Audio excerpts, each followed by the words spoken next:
Oh, yo. What's poppin', fellas? What's happening? What's happening? How we doing? Doing good. Good. It's been a while. I think it's actually been a month since we last did the live. So welcome back to everyone. And welcome back to you guys for a good live, I think, that we have in store. We're going to be getting in some heated topics that we've been talking about recently, specifically the best fighter of all time. And we know who it is, John Jones. We don't really need to talk about it, but we'll get into it later. And then college football rankings, which has been probably the main topic that we've had this year with lives, just because we've been really getting into it. And Boise State has been very good, which I'm excited, although they're not playing great. I'm going to end my section of this stream and go join Anthony for a dual live in the living room. So give me 1 second. Hey, Cody. No worries. Hello, Ed. How you doing, buddy? Just you and me? Just you and me? You and me. Well. Hey, how about the Bruins firing their coach, dude? Hey, we're 1-0 now without Jim Montgomery. We're 1-0. We beat Utah tonight. That actually kind of surprised me a little bit. But with all the recent getting rid of Swayman and some other players moving on, but yeah, it kind of shocked me a bit. I was not expecting that. I don't know. It's a pretty big change for them. So hopefully it'll be a positive outcome. We'll see. Yeah. I was definitely a little bit surprised that the firing of Jim Montgomery just happened just right there, out of nowhere for the most part. Because his record was, what was it? Let's look at this for a second. He was Montgomery. Montgomery, because it was 140 something. 30 something or 40 something. Bruin. I spelled Bruins wrong. Bruins. He was a Blackhawks coach too. So Jim Montgomery was 2 days ago. 120 to 41-23. That was his record with the Boston. He was a Blackhawks coach too. Mm-hmm. Before the Bruins. Mm-hmm. Damn. So he has a good resume. Yeah. Wait. Was he coaching them when they were a part of their dynasty? No. He was with you guys. That wouldn't make sense with all the games. No, Montgomery wasn't with us then. No, when you guys were pretty decent. Yes. Right? Yeah. But that's when the Blackhawks were good too. Blackhawks were good. Their dynasty was 2010s, right? 2010s to 2015. Exactly. But yeah, so I was definitely a little bit shocked by that. I will say though, Cody, remember how I've always talked about how Bruins lack shots on net, right? Yeah. You lack it so much. In the third period, it was 30-18 shots on net Bruins had. The Bruins were up on Utah on that. And I was like, when I got home, I was like, oh my God, we're shooting the puck. We're actually shooting the puck. Sure, low scoring game for sure. But I was shocked though by the performance of how the Bruins were playing. I was actually this looks a lot better right now. So I don't know what's going to happen. Bruins may have the chance to do one of the funniest things ever is to win a Stanley Cup without Jim Montgomery, but it won't happen. I'm delusional. But yeah. Yeah, it's kind of weird because I feel like both of our teams are kind of the same spot. Not to say that you guys were in the same caliber, but no, even in the playoffs, you guys kind of, not to say you got figured out, but I feel like you guys had weaknesses that have rolled over into this year as well. Same thing with us, right? Same thing with the Niners, which we'll probably get into in a little bit. Yeah. God, it's been tough, Cody. It's been tough watching them, but yeah, let's get into it. I don't know if Zeus wanted to talk about the fighter of all time, but I went fishing during the Niner game. Yeah, I know. I was fishing, dude. But I was probably worth it because you caught a big ass boy. A big boy. Dude. He was big. Was he? Dude, when you're solo fishing like that, you just can't get a measure on him. It's so hard. If I had to take a guess, probably no. I kind of reviewed the tape. I don't think he's 7'5", I think. My biggest is 7'10". Eyeball this now. Yeah, I was just he came in, or when he jumped out of the water, I was just oh shit, fuck yeah. I was pretty stoked. Yeah, and when I first got to the spot, there was nobody else there, and I was like, sweet, all right. And I went to go fish for bass because, dude, there's so much bass in this spot, so many smallmouth. And I'll use is that a spot that you've taken us or no? No, I'm not taking you to the spot. I need to, next time you guys are in town, this would be a solid spot to, catch multiple species of fish, especially smallmouth, dude. I've caught some pretty nice smallmouth out of there. And my buddy caught a 6-pound largemouth, maybe a quarter mile downriver on a blue fox spinner, Zach. like a size 4 blue fox, like, you know, a good size spinner, and it was a big, healthy.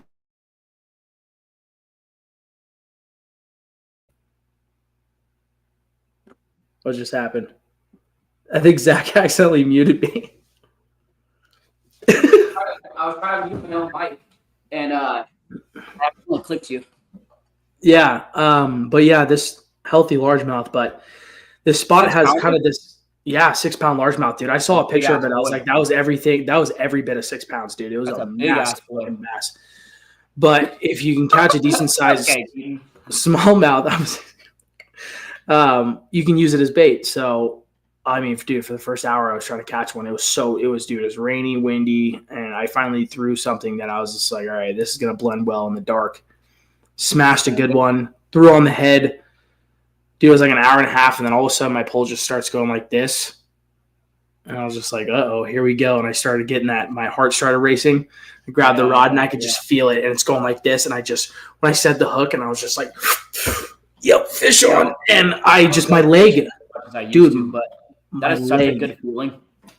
Zach, it is unreal. I would love to see you guys fight a sturgeon. Like, dude, my leg started shaking uncontrollably. Whoa. Like, for 30 minutes, I couldn't stop my leg from shaking because my adrenaline was pumping that fish had you in fucking doggy style. All right. Luckily, there's nobody in here, but, like, dude, it was a good sized fish. And then when he got in, dude, right when he got up to shore, he took another run. And I was like, no. Dude, I think it's crazy that those fish are so calm after you're, like, able to touch them. Like, you're just, like, flipping this thing around. It's just sitting there like it's Tucker. Yeah, like, and then, like, when it shakes, dude, it's so strong. Right? It's so – oh, yeah, that fish definitely outweighed me. That's insane. Actually might be about the same size as me, maybe a little bit more in weight, maybe like 220 probably, 230 maybe. Are they really bony? They have, like, this sharp scales on the back. You got to be careful of that. That's the only thing that can hurt you on a sturgeon, dude. No, but, like – they're very docile. Are they super, like, bony? No, they got good meat, apparently. Can you eat it? Yeah. You can't. Zach, some people you can't, and not in Idaho. In California, Oregon, and Washington, they all have keeper size seasons where you can catch one. You can't if you go over that size regulation, you got to release it. If you're under the size regulation, you got to release it. So there's like a little point, and I heard it's some of the best meat you can fucking eat. What? By multiple people. I had a California guy I ran into on the Snake River, and he's like, dude, if you can get your hands on some sturgeon, it's probably some of the best meat I've ever had in my life. Swordfish? Did you try the swordfish that I had on the way? Yeah, I liked it. It was good. That was so good. It was so good. That's crazy, though. How long was the fight? You said 30 minutes? It was like 40. 40? 40, 45. Hour and 10 minutes. God damn. Hour and 15 minutes. I mean, I've had a 2-hour fight before. One? Yeah, have you lost one after 2 hours? Or like an hour? I fought one for an hour and 45 minutes, and it popped me off on a rock. How close was it? Not even close. Never saw it. Yeah, I was a little upset. But that one was up by the dam near Swan Falls where you guys I've taken. Yeah. That's a cool spot. Yeah, I mean, that one was big. I never really got to see it. Never jumped anything. The biggest one I ever hooked onto was Athana was there. And that one had to be close to 9 feet, I think. It was huge, dude. When it jumped out of the water and you could just see how big the head was. Like, I got a clear view. I was like, yeah, that's the monster. They have, I think it was Grandpa. They have a name for the fish in that hole. And it's like the biggest guy around. He jumped, dude. I mean, he thrashed me. He whooped my ass. I mean, I've never been so fucking manhandled by a fish ever. I mean, like, the sheer power that he was producing. But, like, yeah, this one fought pretty good too, man. Like, it took some really nice runs. And then it jumped not very far from me. It was kind of funny because, like, the spot you can, like, jump down into, like, these rocks and weeds and stuff. And it's almost like that's the spot where you have to land it. Now, landing one of these fish solo is sketchy as shit. Because, like, if you grab them too early and they take off, bro, you're probably going with them. I'm not even fucking joking. Yeah. Like, and it's a straight drop. Like, the hole goes from, like, rocky, literally like 15-foot drop, literally right off the cliff. And the hole that it's in is probably like 40, 45 feet deep. So it's crazy. I mean, I'm telling you, Zach, you will never have a better work. Oh yeah, you're against everything, dude. Especially from the bank, bro. It's literally your forearms. Oh, dude, my triceps or arms, biceps. My body's still sore. Do you have to like squat and reel in too? Yeah, dude. My growing the next day. Zach, I think that would be your test right there, is to fight one of those fish. Like that would be my flexibility. The ultimate right now is so bad. You kind of have to tap into your mental a little bit. Dude, there's some points where I'm like, please don't run again, because it's just so it's so much. Because when you get them in and you're like, oh shit, they're getting close, then they take off for another 50-yard run, and you're like, dude, there goes all my line. It happens 4 or 5 times in fucking fish. Sturgeon. And I'm telling you, you literally feel like you got hit. Like it was like a football game, Zach. It was like how you would feel after a football game, like just battered, and you're sore the whole next day. Yeah. My shoulders and forearms were probably the most sore. Shoulders like up here, forearms, because you're constantly squeezing like this, and then your freaking hammies and groin are just because you have to get like different leverages, dude, so that thing doesn't like pop you off on a rock. Because there's a big rocks right in front of me that drops, huge rock, and I mean you have to play that into a factor. Like if that thing starts going that way, you kind of have to play tug of war with it and pull them back over. And I'm telling you, man, I would love to see like you guys would have to really plant your feet, man. Like it's no joke, bro. Like if you lose your footing, man, it is fucking over with. I mean, this fish outweighs right now. It's bulking season, Cody. I think you would be fine. Anthony, I think Anthony, since his grip strength is so good, might play a factor because he won't let go of the rod. I will. So if you get like dragged into the water, out into the water, but he'll be holding Stanley style. Oh yeah, I'm flat Stanley style. He's just flying. No, dude, like if feet, that's gonna be tough. My ankles suck. So I will say anybody under like, oh god, a certain weight, like dude, you got to really dig in your feet, or you will go in there. But yeah, dude, it's a cool experience. I would love for you guys to come out here. Yeah. And freaking try to catch one. And I'll take you to the spot, and the spot's fucking money. Plan a trip specifically just for that, honestly. Yeah, dude, like maybe that, and then go rent an Airbnb somewhere, maybe right on the fucking snake. I was saying that too. I was like, dude, that feeling of like you're about to get a fucking bite and you see it going like this and your heart starts racing. It's literally like so nice. You can't replace it, bro. You cannot replace it. I'm telling you. It's just like out of the blue. You know what it reminds me of? It reminds me of football. Like the first 10 minutes, like right before kickoff, where you're like, damn. Nervous as shit. Yeah. Nervous, like, I don't know what the hell's going to go on. Then boom, first contact. You're good. Dude, it's just like cold. You're locked in. Yeah. You're locked in. Cold. I'm freezing my dick off out there. Right now, it's not that bad. We're just getting a lot of rain. But, dude, starting literally like this weekend, it's going to start getting fucky. But, yeah, dude, out on the snake, it's different, though. It's way colder. Oh, I bet. I'm wearing 3-4 layers. Being cold in summer. Yeah, I mean, you got to I'm wearing 3-4 layers out there in the fall and the winter. Making a fire, too, next time I go out. I'm going out this weekend again, so see if I can catch a bigger one. But, dude, it's like a workout I've never had before. Your heart, dude, like when you're just sitting there in anticipation of this big-ass rod, the fold is the best. When it just folds, is the best, dude. The 9-footer did that, dude. It just taps, and I look at it, and I was just like, oh, man, what's going on? And it just slowly goes like this. Hey. And folds, and I was like, yep, that's a fish. With Mason. Yeah, no. Dude, he was snagged, dude. That was the funniest thing I've ever witnessed in my life. His rod's full like a mofo. Dude, he had like the Zeb.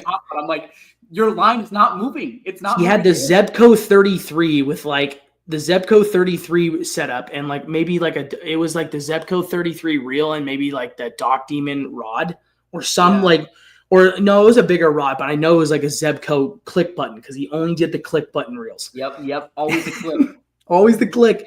And dude, Anthony, this part of the Delta, I don't know if there's sturgeon in this part of the Delta. There is a lot of sturgeon in the Delta, but the area where we were at was very stagnant.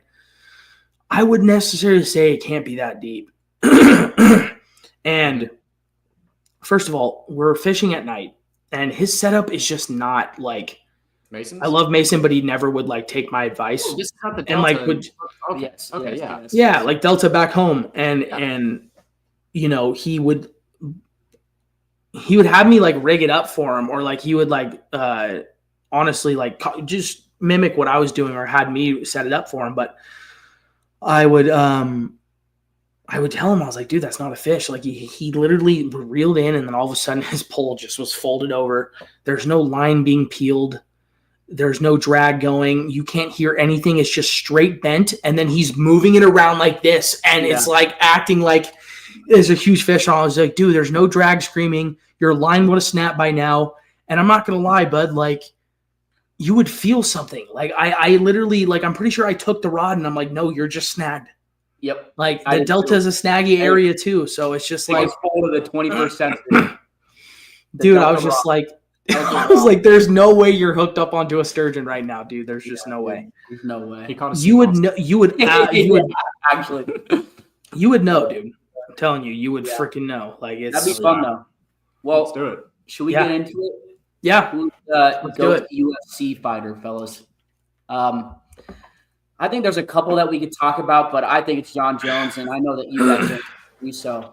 I know that you guys are going to say he beat his wife. The only thing, Zach, that I don't agree with, the only thing that I will say, that's a big one as well. And it's really just because of the use of PEDs and other drugs going into play. I feel like he did duck some people. Alan made a great point on the hockey podcast.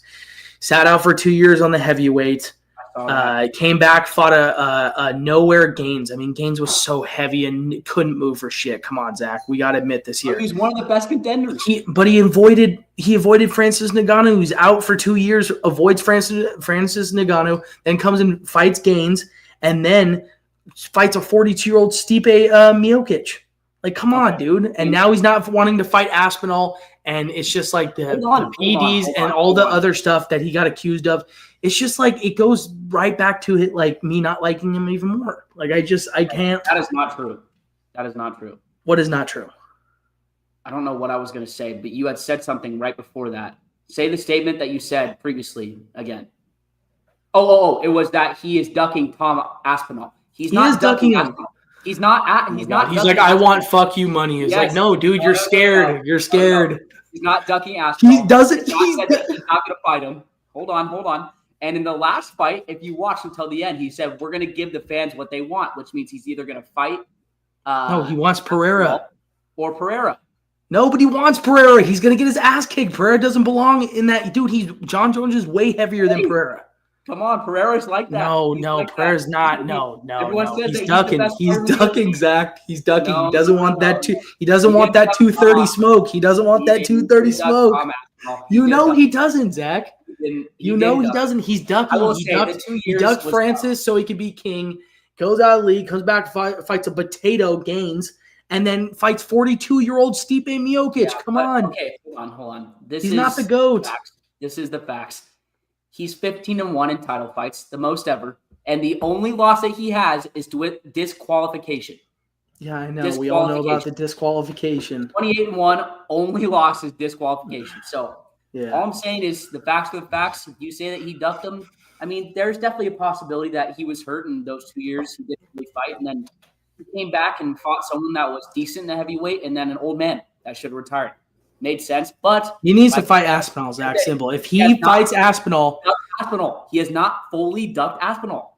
He hasn't. Zach, if he fights Aspinall and wins, he will have my respect. That is the only way I will respect him for his career. Is if he beats Aspinall, what we want. If he beats Aspinall, he will have my respect.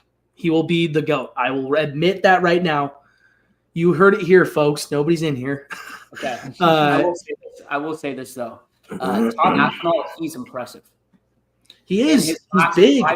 He is. He's knocked out pretty much every one of his opponents. His combined fight time, last 5 fights lasted shorter than the last fight that John Jones had, which is insane. And John Jones is a technician. But I think Aspinall made a good point. He said John Jones is the greatest of all time at studying film and like being prepared, right? How can you prepare for me? This is Tom Aspinall speaking. How can you be prepared for me if the last fights I've knocked the fuck out of everyone? Knocked out everyone. It's like, dude, there's no film on it, which I think like those two are such polar opposite guys John Jones doesn't really have a specific thing where he can knock. He's not real heavy, you know. He's a great kicker. I mean, he's probably the greatest kicker of all time in the UFC. His kick is deadly. I will say he's also Tom typically gets around these guys and hits these guys a little bit stronger and harder because he is bigger and stronger. But I think John Jones, he looks a little twiggish or like he doesn't belong in heavyweight, but he's a lot stronger than people give him credit for. And I think Tom, if he doesn't knock him out or get him, a little dazed, Tom Aspinall is going to struggle in that fight. Like, I don't care if John Jones is 37. I don't care if he's ducked him for 2 years. I don't care that he got injured, all of that. John Jones, if he gets through that first round, which, again, I mean, he's probably going to go watch film on him since he was fighting when he was in college or, like, young, So he's going to watch this shit and know, dude, there's no way he's going to get into the actual range of Tom to allow Aspinall to knock him out. And that's my opinion. I think John Jones takes it in maybe 2 or 3. And I think it's definitely going to be one of those fights where it's like Tom has to either knock him out in the first 2 rounds or John is going to take it to a decision and win because he's a technician, or he's going to choke him out. I mean, we've seen it too. He's a technician with a bunch of chokes, kicks, all of that. And he's a freak, dude. I'm telling you. In my opinion, I think John Jones is the best fighter ever. Like, ever. I would say that he's the best fighter in the UFC and boxing ever. Like, straight up. I think there's a real discussion about John Jones being the second greatest GOAT of all time behind you-know-who. And if everyone here is going to say, no, it's not Gretzky, go look up the stats because, again, when we start talking about this shit, all these guys are great. But if you want to look up stats and the guy that's been better than every single person that they have been in their respective sport, it's got to be Gretzky. I mean, he owns records that'll never be touched again. John Jones, 28-1. I mean, it's a great record, but there's guys like George St. Pierre. I mean, that's a guy I wanted to bring up. He's up there. He, in my personal opinion, was probably the GOAT. He was one of your favorites when you were a kid. Mighty Mouse. I mean, before John Jones has done what he's done. And I think John Jones, in my opinion. George St. Pierre used to be one of my favorites and mine. Yeah. And it was because Dad loved him so much. And it's because he was great. I mean, he was fantastic. And, I mean, I look at this and I'm like, Khabib can be up there. I think he ducked a couple guys. His resume is not Khabib is boring. But he's a boring fighter. So I just asked Khabib is boring. I just asked my buddy Kieran, who's big in UFC. Like, the UFC is the only sports entertainment that he watches. Like, I don't know. He doesn't watch football, hockey. He doesn't watch any of that. It's UFC only. And I texted him. I said, who is the best UFC fighter? Need your UFC expertise right now. He said, tough question. John Jones, probably. There's a lot of GOATs in the game. Some retired too early to see their full potential, though. Yeah, and I think Khabib's probably one of those guys. And I think George St. Pierre has a crazy record amount of fights. So I think Rampage Jackson's up there. He's a beast. Rampage Jackson. Before we actually got into this, he had said, "Why is Keaton commenting, but he can't come into the live?" Say CM Punk go, and Keaton. The reason I don't understand, and I think it's funny. Your comment's funny in general, but it's even funnier and more ironic with Cody and I because we used to be huge Jeff Hardy fans. Huge, like when we were younger, like probably 12 or 13. Our gift to each other, what we're not to each other, but like what we asked for, like combined to our parents, was the pay-per-view in which CM Punk went against Jeff Hardy the first time. Mind you, we were super into wrestling. We used to do wrestling, some crazy shit with Daniel Lauderhose. Yeah. We had like the actual sleeves and everything. Yeah, dude. Shout out Daniel, bro. We were 10, 11. We didn't know it was fake. Dude. We were jumping off ladders and doing the dumbest shit.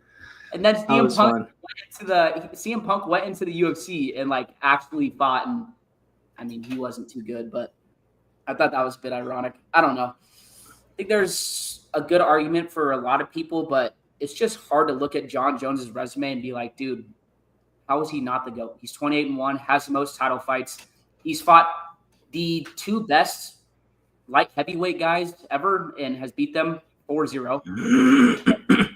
That argument goes, and this kind of reminded me of like Tom Brady. Like, remember when Tom Brady left the Patriots and there was still like conversation of if he's the GOAT because Joe Montana, he did similar things with the 49ers, right? He goes to the Bucks and wins a Super Bowl, and it's like undisputed now. He's the greatest of all time. And I mean, there's conversation that he could be the second GOAT too, but thank God, fucking go. That's huge for fantasy for me. Sorry, Warren just scored. Steve, how's it going? What's going on? How are you, man? Long time no see. Yeah, and I think that kind of happened with Jones too. And I know this is kind of crazy because it was vacant. The heavyweight title was vacant. And he goes in there and he beats Cyril, he's not the greatest, I will say. I mean, I know that he wasn't the greatest fighter, and John matched up against him like really, really well. But to go from the greatest in his respected division to going up a division and then winning it again and being the champ, and now has two belt fights in which he's won two, right? It's like, it's tough to argue that, but I could see the argument. And realistically, I think it would be probably a better, what did Keaton say? Undisputed, bro has never seen Gino play. Okay, Keaton. And I think it'd probably be a better argument if we did have people in here that, like, you know, knew the history. Like me and Alan going back and forth. To be honest with you, I was just trying to get under skin because I love getting under Alan's skin. And Alan and Scott have my respect because they watch UFC. I just watch it based off of guys that I think are great, and I think John Jones is. Are you putting John Jones in your Mount Rushmore of GOATs? I think that's a good question. If he beats Tom Aspinall, yes. Like, I think he's got to be 3 or 4. And again, I'm fishing a little bit with stuff, you know, just fishing. What about you, Cody? Are you putting him on your Mount Rushmore? You know when I put that picture of you on the sturgeon? Yeah, because you were fishing. Yeah, and my whole point was to get Alan in there too. I knew you loved John Jones, and I knew he didn't. And I was just like, hook, line, and sinker. As soon as you two went at it, I was just like, I put my phone down at work, and I was just like, ka-ching. You guys went at it for like an hour. I was just like, that could have worked out more perfectly. I got both of you. It was easy money. The thing is, I understand. I knew Alan was in that chat, and he was a UFC guy. I was like, oh, it doesn't he doesn't like John Jones. He's a big, like, American guy for fighters, and John Jones is American. And I get, like that he beat his wife and the steroids and cocaine and everything, but I don't know. I think it'd be, like I said, a better argument if there was guys in here. But to me, he's just the GOAT. I just don't see it a different way. I love George St. Pierre too, but yeah, I mean, realistically, I think there's a good argument. Like, who are we going to put in our Mount Rushmore? I mean, Gretzky, Brady. There's Brady. There's Phelps. There's Jordan. Serena Williams. You could even put up there. She was a beast. Michael Jordan's up there. And then the best fighter of all time, like, I think Muhammad Ali was good, but there's an argument that we made that he was fighting some guys that weren't the greatest. Chuck Liddell was a dude. He was the GOAT. So he was nuts. I will say that, but Chuck Liddell was fucking crazy. I don't know. I think that he's definitely up there. Hey, Tyler, are you talking about the TV show Blippi? Okay. Is that what Cody, you're talking can you about? pull up the comments? Because we don't have access to it. Oh, sorry. Ant looking like Blippi right now. Google it. Already did. Here it is right here. Oh, yeah. Just Blippi. Share screen. Okay. Are you kidding me? Share screen. Make sure we show the audience. Are you kidding me? This is foul. I mean,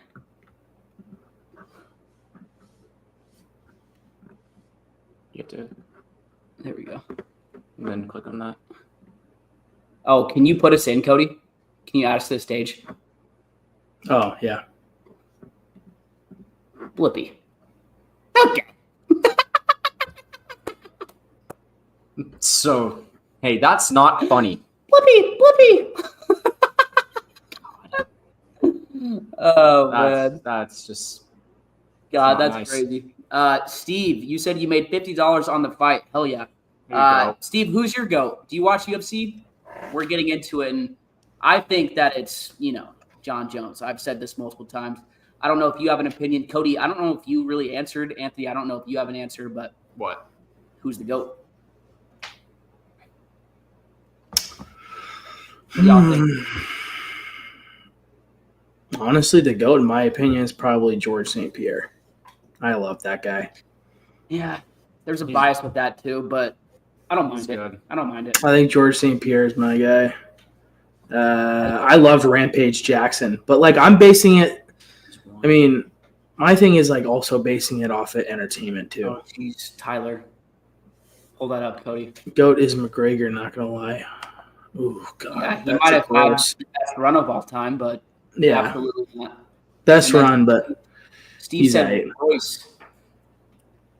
Royce, pull that up. I can't. Gracie, Royce Gracie. No, pull up the comment thing. Royce Gracie's got to be mentioned. I don't really know who that is. I'm sorry. Like we said, we're not like too into UFC. We just wanted to talk about this. Oh, I know who this is. We caused a crazy argument. Oh, Royce Gracie.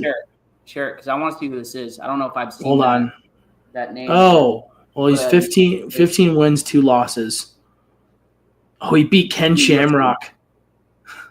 No shit. Beat Ken Shamrock. Yeah, dude, he won pretty much like after his first like 5-6 fights, he won pretty much everyone after that. Mostly by submission. So kind of going into the John Jones type of thing where it's like submissions like in game. Definitely some guys. Pull up Tyler's comment too. He said he fell off for sure, but he made being a 2-weight champ the only way to be successful. Pull up the other one. My eyes are not great right now. Not saying best pound for pound, but change the game. Yeah, I mean, he kind of had like a Curry run, you know? And I think Curry in his respective sports better than McGregor all time, but they changed the game for sure. For sure. I love Conor, but I just wish that he didn't do the whole thing with his liquor company and got way out of the sport, because he brought so much to it, man. He brought so much to it, and he was so entertaining in it. Really just fell off. He's the only reason why I got back into watching UFC. Right. Because he was just so entertaining on stage and everything else. So should we move on to some college football talk? Sure. We've actually came here for. I want to pull up, unless Cody, you have it pulled up. I want to pull it up where it shows us college football rankings from this past playoffs ranking that they did. Michigan is back, baby. You signed one guy, buddy. It's going to take a lot more than one guy.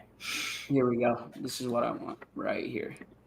So we're going to pull this up. Honestly, you could probably just pull up just that one too. No. Like this? Yeah. Share. And then you can go back. Cody, put us in if you don't mind. Boom. Cool. Okay. And then I can probably zoom in. Yeah. Sorry, I'm not used to the MacBook, but I wanted to pull up this bracket, the most recent playoff rankings that they did. You guys can see this, but this would be insane to me. This bracket, I feel like, not to say it's super beneficial to Boise State, because, you know, all these teams are going to be great, but this would be a way in which I think that we could at least make it to the semifinals. That is for sure. And I think there was an argument to be made before this that could happen too, because BYU was in Boise State's place and Boise State was in BYU's place. Excuse me. So no matter what, I mean, we would be playing BYU and then Oregon in the semifinals if we were to make that and if they were to win. And I think that genuinely is perfect for Boise State. Like, I think there is no other side of the bracket where I'd want to be more than this side right here. I mean, you look at BYU, they're a team that we played for. That's a winnable ball game. That's a rivalry game. Because not only did they lose. And we get the bye and we have the home game. And we would have the home game. So this would be a home game in Boise State versus BYU, rivalry game, right? So I think that's a winnable game if they were to beat Ohio State. I don't know if they're going to beat Ohio State. And the only reason why Ohio State's going to lose is because they can't win the big game. So this would just be the perfect matchup, in my opinion. And then we go against Oregon, who has looked a lot better than what they did against us, right? But it was a winnable game. Boise State could have won that game. So if there was a side of the bracket where I would say, hey, this was the one that we could win it, this would be it. Like, I look at it, Georgia, Ole Miss, Alabama, any SEC team, I think we lose. Yeah, BYU, yet again. Russ the GOAT, more Super Bowls than Purdy, laughing my ass off. Colorado ranked number 16, go Buffs. They will play the Big 12 championship game. If they win, they are going to the playoffs. Yes, we actually just talked about this, Steve, in the Zooch and Wild podcast. I think this was 2 weeks ago, but Colorado, man, they've been on a tear. They've been on a tear, and, you know, right now I think there's definitely a place where they can make the bracket or just this playoff, and I would not want to play Colorado. I could say that right now. I mean, Boise State, I think, matches up well against Colorado, but for these teams like a Notre Dame, they don't want to see Colorado. Penn State, nope. I'm just saying, like, there's some teams where they definitely would not want to play Colorado. And in that clip that we made and in the, I believe, episode before this last one, they had talked about the Big 12 predictions or just projections in which who's going to be winning the Big 12, right? The best odds to win the Big 12 right now are Colorado. And then after that, it's, a bunch of the other teams that we've been looking at, BYU, Arizona State's up there. Arizona State, yeah, because Arizona State's a sleeper team, dude. So, they went. Yeah. Go for it. Oh, Arizona State, that's definitely a team to watch for. They went 3-9 last season, the season before. The coach took the head coaching job as basically like, this team sucks. Good luck. And they're 8-2. They have one of the best running backs in the nation, Scatabo. I mean, nobody can take that kid down. I mean, he is unreal. And I'm not going to lie to you. It could be because Arizona, I believe, BYU skated off from Utah in that game. Now they play Zach. They play Arizona State at Arizona State this weekend. That is going to be a big test for BYU. If they end up losing that, it could be Arizona State versus Colorado in the Big 12 championship. And then you kind of have some crazy stuff. But going back to kind of our side of the bracket, BYU, I love that game. That is a winnable ball game for sure. We've played them so many times. We know they're dynamic. We know their play. They're a good team. They're a great team right now. Ohio State, all I know about Ohio State is they gave up 143 yards rushing to Northwestern in the first half. So I'm telling you, bro. But Northwestern ended up taking all that, and they ended up with negative yards. So it's either just Northwestern sucks, and it's just because they're a running team, and that's how many. But you mix in Ashton Genty, who's a great great running back on a bad rushing defense. You take advantage of that. That can get us ahead of our biggest. Our biggest thing is if we end up playing Ohio State, is you have to start early. You got to make them play catch up. Yep. Can't be playing catch up. Can't be mistake. Howard's got to throw an interception. Something's got to happen. And we saw it's pressure. Game. We did not take advantage. They did pressure. The thing I want to say is on the football in that episode that I was talking about, the best odds. I think Zuch had said that it was BYU, but 2 weeks ago, even Colorado had the best odds. Like I was saying, it was Colorado, BYU, a bunch of the other teams, right? And so when you look at this, Colorado's on a fucking tear. Like you're saying, Steve, kudos have to be given to Dion. I mean, he's been treated pretty poorly by outside fans just because of who he is. But that's who Colorado is. They're a little bit cocky, and they backed it up this year, which last year they did to a point, and then they kind of fell off. This year, they're not. They're not, and they should be in the position to potentially make the playoff. And he will be the coach of the year. Shedeur probably will go number one, but that's another topic that we can talk about right now too. Hunter versus Ashton. We are a bit biased, and I think you are probably as well because you're from Colorado. You're a Colorado fan. We think that it's Ashton just because of what he's been doing, and we know that he's going up against Mountain West talent. But there was a post that I saw by CBS Sports, and I don't know if we can pull it up right now on our computer, but I'll pull it up right here if you guys can see it. Can you see this, Cody, or no? Hang on. What was it? No, but okay. So CBS, it says wins versus bowl eligible teams, college football top 12 teams. Oregon has 3, Ohio State has 3, Texas has 2, Penn State has 3, Indiana has 1, which is a big thing in my opinion because I like Indiana, but I think they're overrated. Notre Dame has 5, Alabama has 5, Miami has 2, which again I think they're overrated as well. Ole Miss has 3, Georgia has 3, Tennessee has 1, and Boise State has 4. So we're second out of all the teams right now that have a potential to make the playoffs. We've played the second most bowl eligible teams, which I think for everyone saying, hey, we play nobodies. I mean, dude, I don't think that's I will say this. But to your point right there, go back to that, Ant, real quick, to the actual StreamYard so I can see his comment. To your point, Steve, you said, but Hunter made All-American first team on offense and defense. He is the Heisman. It's hard to argue. Honestly, both ways, it's really hard to argue. Like, I think that Hunter is great. Seriously, I do think he's great.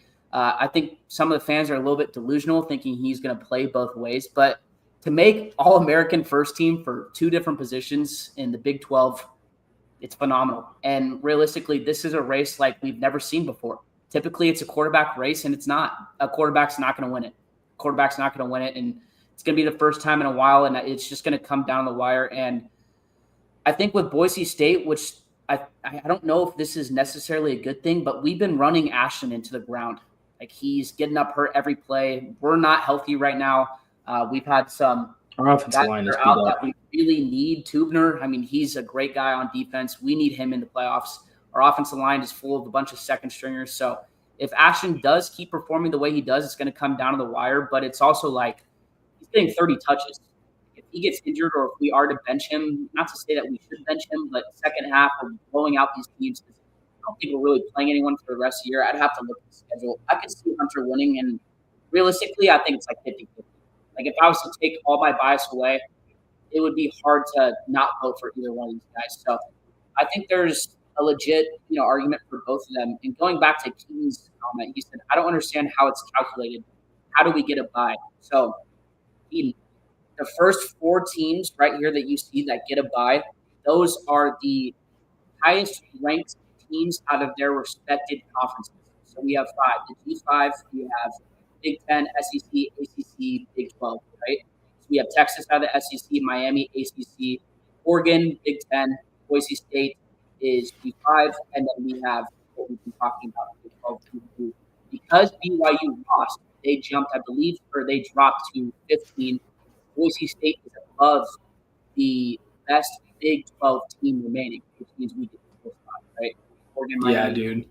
That loss to Kansas freaking killed them, bro. Because if they lose this weekend to Arizona State, they're out of the Big 12. Arizona State versus Colorado would be a matchup too. I feel like those are. I don't think that Colorado defense will stop Scatterbo. Neither deserves it. Yeah, Steve, I completely agree. It's going to be one of those things. It comes down to the wire. It comes down to the wire, just like this bracket in the playoffs. The odds that we're talking about with Big 12 and Mountain West, dude, all of it's going to come down the wire. I would love to play BYU and then play Notre Dame. I will say Miami, I think, loses that game no matter what. And we can move on from some of these teams, but BYU, Ohio State, I think realistically that's a great matchup for us. Alabama versus Notre Dame. We know the history between those two teams. Yeah. Give me Alabama. It's not a I don't think Notre Dame's Georgia good versus enough. Penn State. Give me Georgia. Unless Carson Beck makes some weirdo mistake that he always does. I don't think Penn State's that good. They're overrated like usual. Franklin's job's on the line. It's gone after this season. In my opinion, I would be shocked if an SEC team did not win this. And Texas right now probably has, the best. Give me Indiana all the way, dude. Yes. All the way past Ole Miss and Texas. Give it to me. I would probably say Texas is the favorite in my opinion, at least with this bracket. I don't know if Oregon wants to see us. There's just no way they want to see us. Here's the thing. I'll go through all these teams, and I'll give you my best assessment. BYU is all around pretty good, but they have their moments. Kansas just showed them that, and now they're playing a tough Arizona State team. I think they're a team that can crumble when you take advantage. Ohio State, I think their run defense is definitely a thing that we can take advantage of yet again. It's the speed that I'm worried about on the wide receiver, considering our defensive backs and secondary as a whole. That speed, right. Ohio State has normally some of the fastest guys in the nation, and that just scares me. But you put pressure and you're able to run. You're able to run, and you're like, come on, like Northwestern, like putting up 140. You're telling me we can't put up more. Maybe they're going to adjust. Maybe they're going to play the same 8-man box that everybody else does. But hopefully that'll open up some other stuff. Alabama is one of those teams that I think can just turn it on, but also can just be flat. Yeah. Notre Dame does not belong here. They're overrated every single year in, year out, playing Marshall week 3, playing freaking Florida Atlantic week 9. It's just this independent conference bullshit is stupid. And BYU respectfully went into the Big 12. Notre Dame needs to get their ass in the Big 10 because I'm sick and tired of them coming in here, and it's the same thing when you go back to them playing Alabama in the national championship. They didn't belong there. And they got their asses handed to them against Alabama. Now, Oregon, I would love to see Oregon all day. Give me Oregon again. Give me Oregon again. That team does not want to see us again. I'm telling you, he does not want to see us again. Georgia, you can get to Carson Beck and he starts making his special mistakes and starts imploding on himself, maybe. But that'd be tough just size-wise. Give me Penn State all day. God, James Franklin's job on the line. Them always choking literally every big game. They can't beat Ohio State. Give me that all day. Miami, give me that all day. They give up so many points. They gave up like 45 against Cal. Like, that would be a shootout, I think. I really do believe that would be a major, major shootout. I'm talking like a 45, 50-point game. Yep. Ole Miss, no. I don't want to see Ole Miss. In from the SEC, I think it's 3-4. I don't want to see Ole Miss. I think it's 3-4 for both them and the Big Ten, and then we have one G5. The rest are probably filled with ACC. And the one thing I want to see is SMU. They're ranked 13th right now. They're the first team out of the bubble. Clemson is also ranked 17th. So, dude, I'm telling you, it could be an SMU Miami ACC game, and then I have a weird feeling Miami's not going to get in. I do too. I think they're going to choke. They're going to lose in one of those. I told everybody before the season started. Mark my words, him and that team will fuck up at some point because you can't have your defense give up 40-plus points a game and expect to win it all. Win every game. And that's exactly what happened with Georgia Tech. They fucked it up with Georgia Tech. Who will? Who will take it? It would be in the ACC. They'd take they'd probably take SMU or Clemson, whoever, because it's them, Miami, Clemson, and SMU really in the ACC race, I believe, right now. Unless I'm completely forgetting somebody. So, Cody. Army right now is also I forgot about Army. Army would be the team that would probably fill our spot. They're playing Notre Dame. But they're playing Notre Dame this week, bro.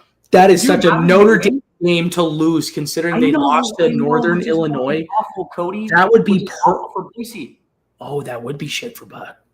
Oh, fuck. That means we probably wouldn't get a bye. We might not get a bye week after. No. If Army goes on the season, they don't have to play in a conference championship game.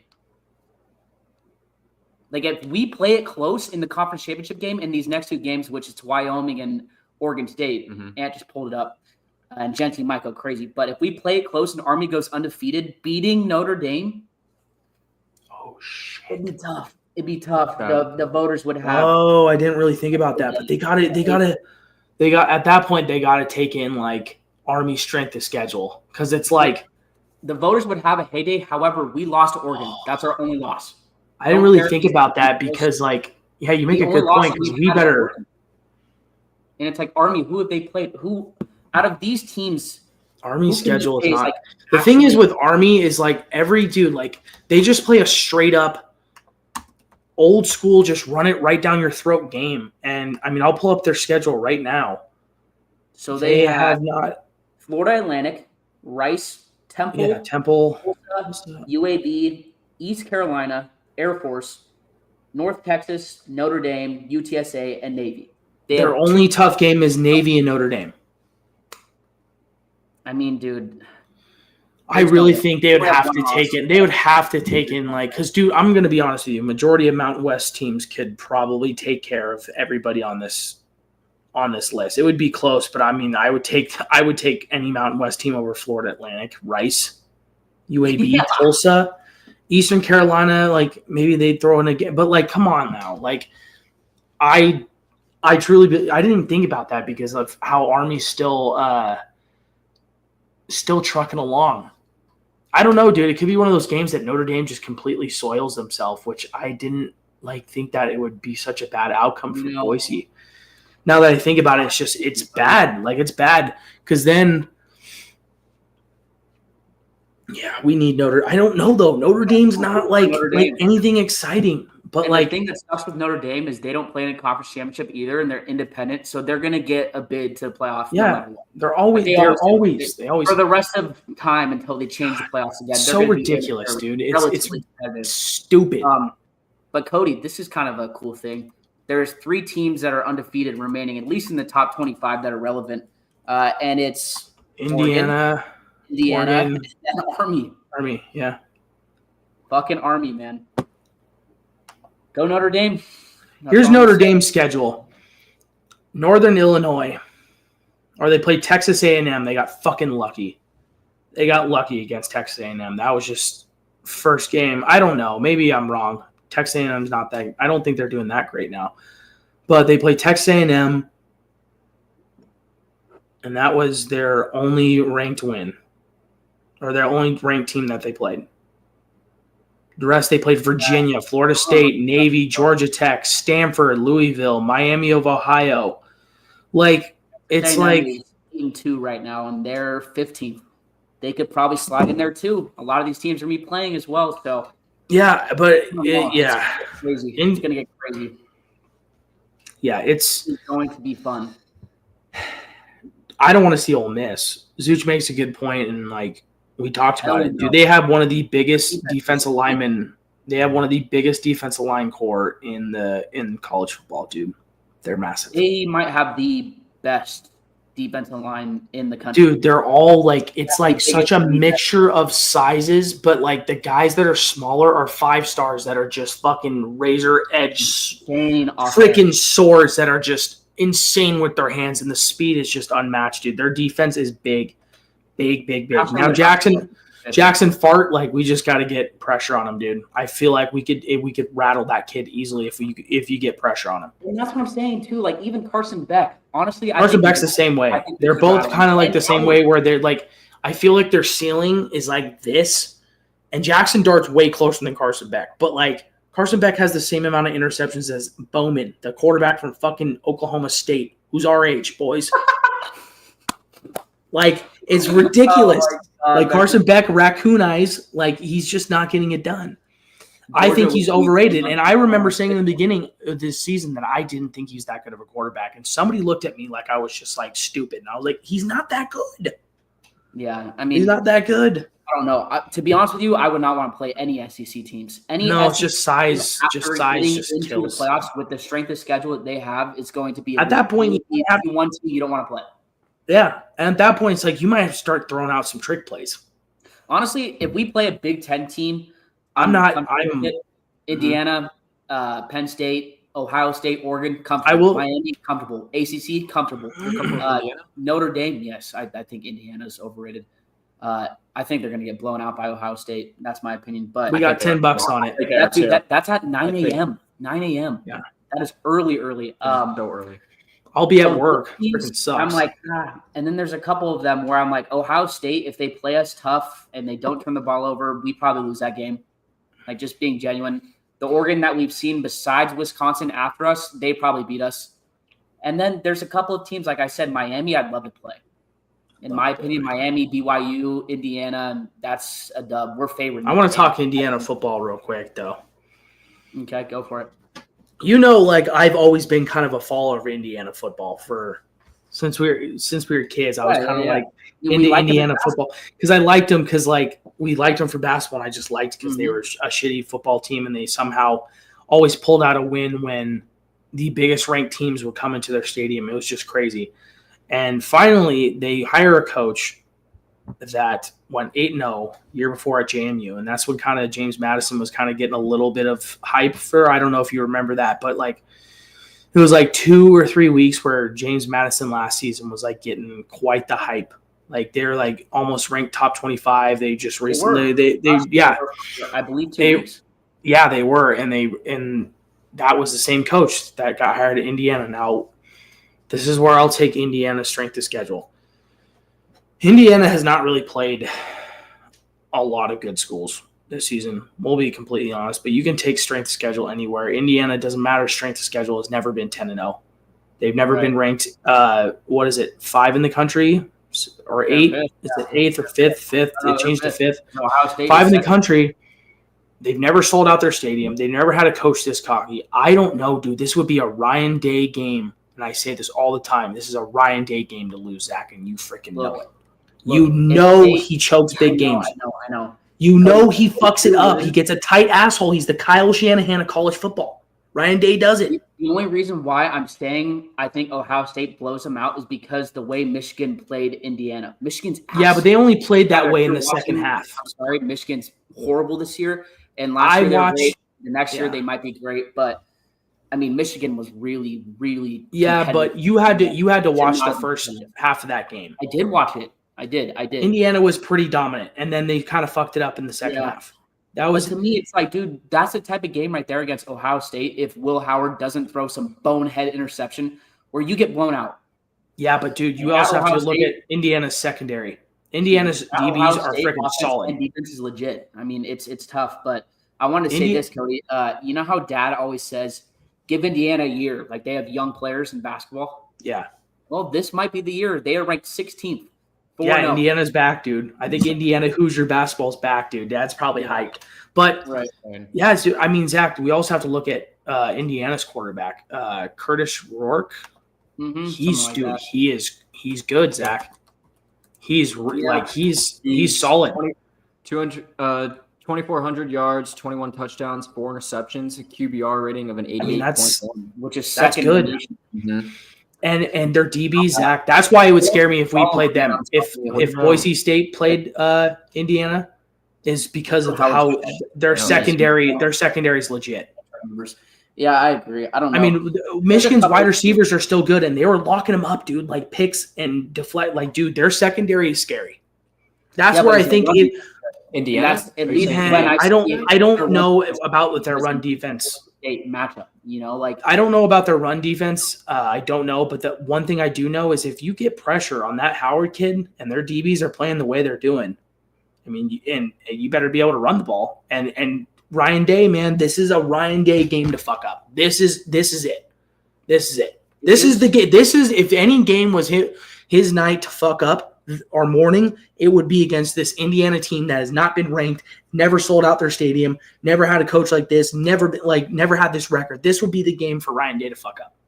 Yeah, I mean, I can't really argue that because he's done it so many times. Him and James Franklin, they do it. I mean, dude, it's ridiculous how James Franklin still has a job at I was telling Zooch, that man needs to get back to Vanderbilt. The walk-on videos are calling your name. Get your ass back to Vanderbilt, bud. Like, dude, he doesn't belong coaching at the FBS level. I mean, he has soiled Penn State. They always get highly ranked because they freaking don't do anything, and it's just typical Penn State. Year in, year out. Happy Valley, more like overrated Valley. Like Notre Dame. Yeah, I mean, it's going to be really interesting. It's going to come down to it. We have a lot of good matchups this week. Ohio State versus Indiana. We also have, what was the game that we just said earlier? Army versus Notre Dame. And then I think some SEC teams play. But it's going to be crazy the way it shakes up. And I will say Ashton plays two defenses that are a little questionable. So BYU, Arizona State, that's going to be a good one as well. Mm-hmm. So I don't know. Yeah. The Heisman race is going to be close. These teams are going to be close. I'm excited. We're going to go to Mutt Lynch's, which is a bar down here that's really fun to watch the game. So we're excited to see some of them. But great atmosphere. Yeah, we are getting to the hour mark, and I have one question before we do end the live, and that is, what is your favorite Thanksgiving food, and what is the most overrated Thanksgiving food?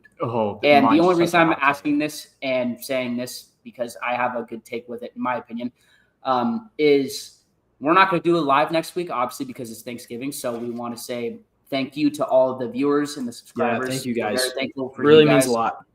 Happy Thanksgiving to you guys, and I felt like this is just kind of the best way to end it. So, Anthony, you kind of seem like you're a little itchy to get answering, so go for it. I mean, Coca-Cola and Coca-Cola. There it is. My favorite appetizer, Coca-Cola. My favorite dessert, Coca-Cola. You guys put gravy on your mashed potatoes? I put Coca-Cola. I'm just kidding. Nasty. Okay, I'm just going to say it off the rip right now, and I'm going to get hated on so much for this. And this goes for Thanksgiving and Christmas for me. Turkey is overrated, and ham is I agree. Oh my God, Anthony, I love you. That's exactly what I was going to say. That's exactly what I was going to say. You read my fucking mind, dude. It's overrated. And you literally said overrated. Ham is better. Ham is better. Ham is better. So much stronger. The only time turkey is good, I'm not gonna lie. There's only been a handful of times where I've actually been like a fan of turkey. It's normally when somebody deep fries it, or it's just like some completely different. I don't know. It's just It's still not, dude. Ham. Oh my god, I can't believe we're all on the same page about that. I knew you read my mind, and I was just like, please say turkey. Please say turkey. Yes, turkey is by far the most overrated, I think, dish for sure. The most underrated. I honestly, dude, I might get shot for this, but are you saying underrated now?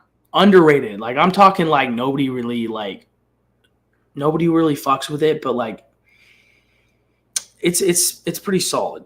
I'm a big fan of green bean casserole. Dude. I knew you were going to say that. Casserole. Just because mom makes a good one too, but there's just no way that it's underrated. I'm not saying like you gotta one of those things where I think it's underrated, dude. Plate where you have a little section left. But you know me, I'm a big back dude. I eat all of it. What would you say is an underrated dish? I mean, there's really no, I think underrated dish like it's Thanksgiving. You can. The cool. Okay, I'm just gonna say it right now, real quick. Sorry, Zach. No, you're good. You're good. The incredible thing about Thanksgiving, right, is the fact that you can, and this goes on for Friendsgivings as well. You can add anything to the table, and it's a completely valid list of food items that you can have at that table. It doesn't matter what it is. We've done it before. Sure. We've gone to all different kinds of fast food places. And we've had, KFC. We've had a Little Caesars. We've had, I don't know. Chick-fil-A, Popeyes. McDonald's, dude. We had a Taco Bell, dude. Exactly. Always. So the cool thing I think about this is that no matter what it is, sure, it can be more on the underrated side, but end of the day, it's all valid. I just wanted to point that out there. Sorry. Well, I really just wanted to say that. I'm going to say a couple of things. I think the most underrated food in Thanksgiving, and maybe this isn't the most underrated, but I can't really think of anything that's not like unorthodox because we do a couple of things that are different. But in my opinion, I think it's dark turkey.